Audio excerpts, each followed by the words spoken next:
Greetings, beautiful spirit. Welcome to Textile Tuesday, where I talk about textiles. And today I'm going to be talking about mesh. I know it's kind of a simplified fabric. It is very simple.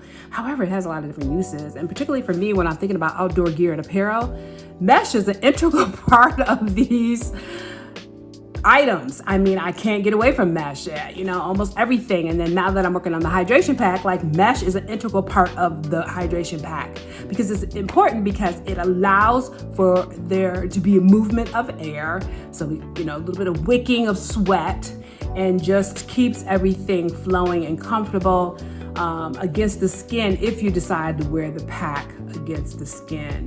So I wanted to tell you about the different kinds of mesh. Let's see here now. All right, so we have the illusion mesh, and a lot of us have seen the illusion mesh, but didn't know we were seeing it. So a lot of times you'll see those really fancy couture dresses, and then you'll see like a V all the way down, and then you'll see some material there that's nudish. A lot of times that is illusion mesh. And so they use it for that because it's stretchy, right?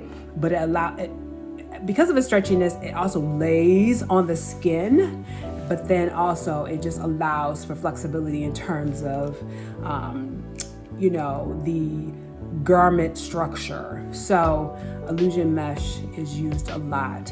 And then another one is power mesh, which you a lot of times see in athletic gear. So I would say that sometimes leggings could be a power mesh, generally not. They're usually athletic knit, which is stretchy and has spandex or lycra and all that other stuff. But sometimes it could be a power mesh. And you've seen some of that power mesh sometimes in leggings where there'll be a part that's kind of like, again, illusionist, meaning that it's kind of see-through and it's got a little mesh. So that's a lot of times what you'll see is that. And then there's waffle knit, which is a kind of mesh, and that sometimes is used in different gear and apparel as well. And then athletic mesh. Now, for the hydration pack, I use probably what I would call less of a kind of fabric mesh than it's polyester. It's more of I think it used to be used mostly in vehicles, cars, and military for stuff, backpacks and all that kind of stuff. And so it's more of an upgrade than from the fabric meshes, and is more utilitarian. And so the specific kind of mesh that I use in a hydration pack is what we call the 3D spacer mesh, meaning that I have the mesh on the one side and then there's some material on the other side, but in between is this little cushion area. And that it's really tiny, fine particles of fabric, but allows a lot of breathability and allows the moisture to wick away. And so it's become pretty common in hydration packs, but more importantly, I do notice that there are all different kinds of this 3D spacer mesh. So like for instance, sometimes it could just be, you can see the kind of hose on one side, but then it's like just all material on the other side. And then there's times where you'll see the holes on both sides, and yet in between is still this little fine particle of kind of cushiony fabric in between. So we're seeing really like a lot of changes and a lot of explosion in terms of mesh fabric, but it's so amazing. And then I want to also talk about one that's more,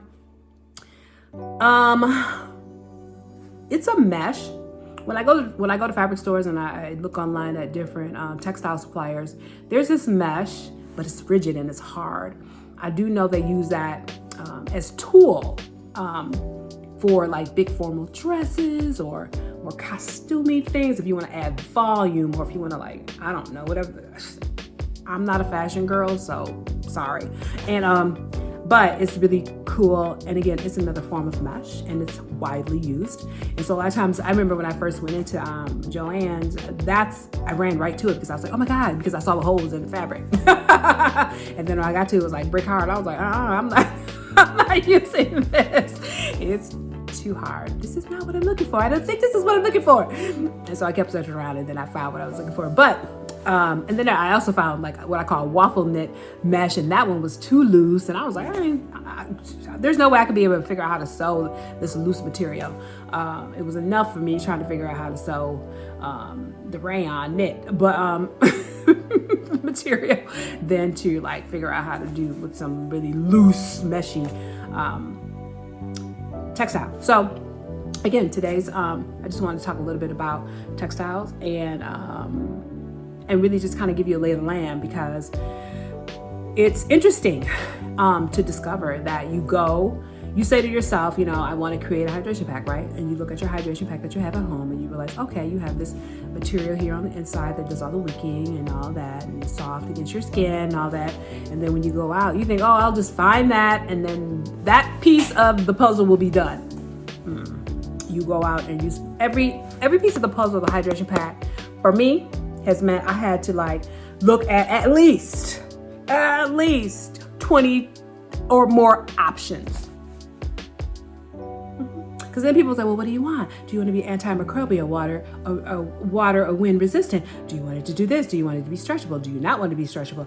Do you want it one-way stretch, two-way stretch, four-way stretch? Do you want it to breathe? Do you want it to conform? Do you want it to just lay? Or do you want it to be firm? Or do you want it to be soft touch? Or do you want matted? Do you want shiny? I'm like, I just want a hydration pack. But so the journey continues, and I thought I would share a little bit with you about meshes. So if you have any more questions, again, you know me, I always have my PhDs and all these different things, but I always share a little bit with you because I know you don't want to hear all that in a video. So, but if you want to learn more, if you know more about different meshes, or you have some ideas about alternative to meshes, because I'm really interested in being more sustainable, and so I'm trying to find ways in which I can be more sustainable in my product, and maybe the area I could be more sustainable, at least a component of it can be sustainable, is this mesh piece. So if you have something, let me know. I'm always here to listen. Thank you so much for tuning in, sharing your time and energy. I appreciate you. Take good care of yourself, and as always, I'll see you outdoors.